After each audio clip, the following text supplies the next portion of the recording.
Winding up. The meaning of winding up.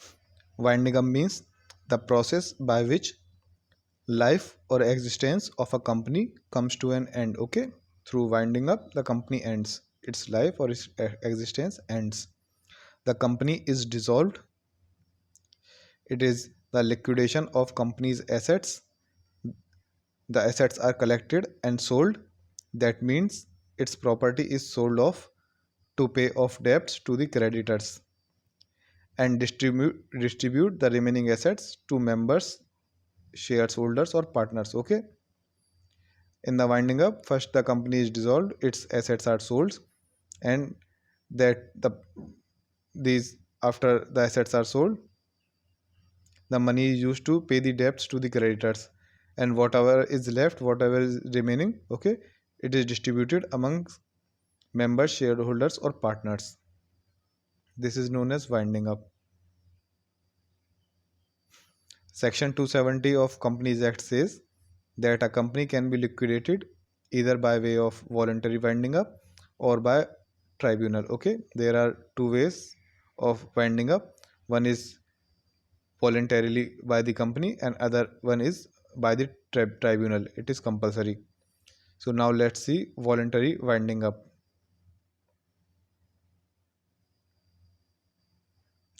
If a company is unable to carry on business, or if the company is formed for limited person and that limited purpose and that purpose is fulfilled, or the company is unable to meet financial obligations, in that condition it is wound up. Okay,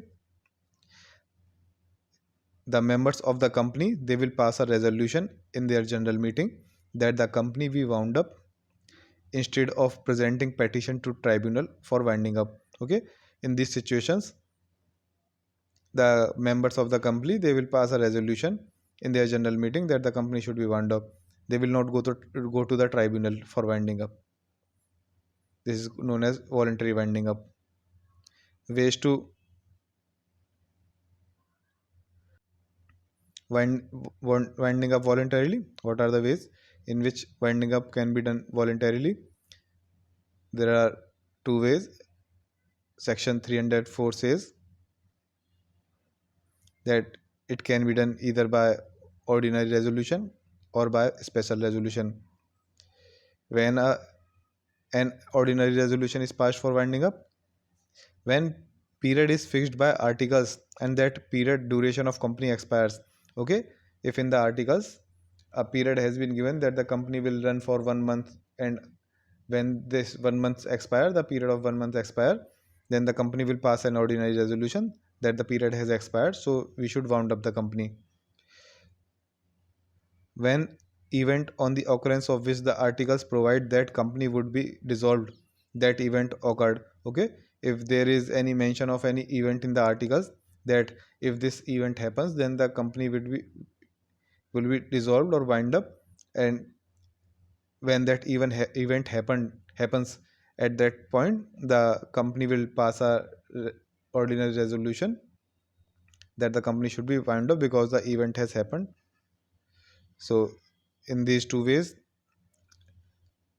only an ordinary resolution is required to wind up the company. When is a special resolution required? Usually articles not contain provisions about duration or event. In absence of any such provision, special resolution is necessary. In practically or usually, the articles do not contain the provisions about that the company should be for this much period or about any event. Okay, so when there is no such provision, in that condition a special resolution is required to wind up. Okay, so this was winding up by ordinary and special resolution. The company may be wound up through two modes. Either the creditors tell the company to wind up or the members tell the company to wind up. Okay, it is either on the initiative of the creditors or on the initiative of the members. What is the procedure of winding up? First, the board meeting happens. The board of directors have their meeting.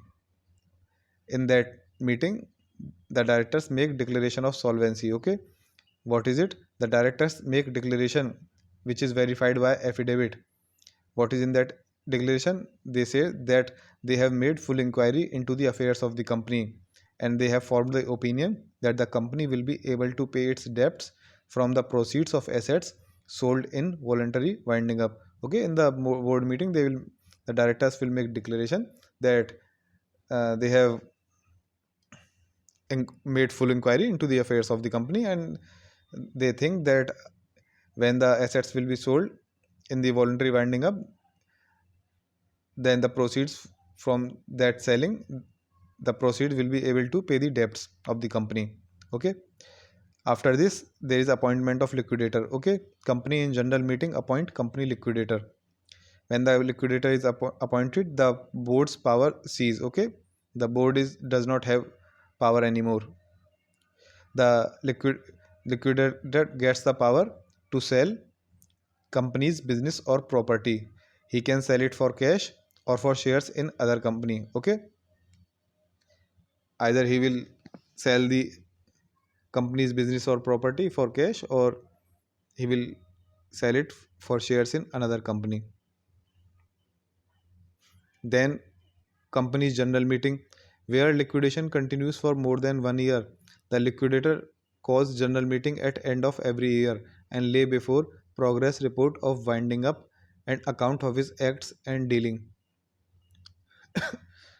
In the situation when the liquidation process continues for more than 1 year, in that case the liquidator calls the general meeting at the end of every year and lay before the general meeting and lay in the general meeting the progress report of the winding up and the accounts of his acts and dealings, what acts he has done, what are his acts and what are his dealings in relation to winding up. Then the final meeting happens and the dissolution is complete. When affairs are fully wound up, the liquidator makes account of how winding up conducted and the property dissolved. Okay, at the end, when the affairs have been fully wound up, the liquidator will make account that how the winding up was conducted and how the property was dissolved. So this is voluntary winding up. Next, we will see winding up by tribunal or compulsory winding up in next video.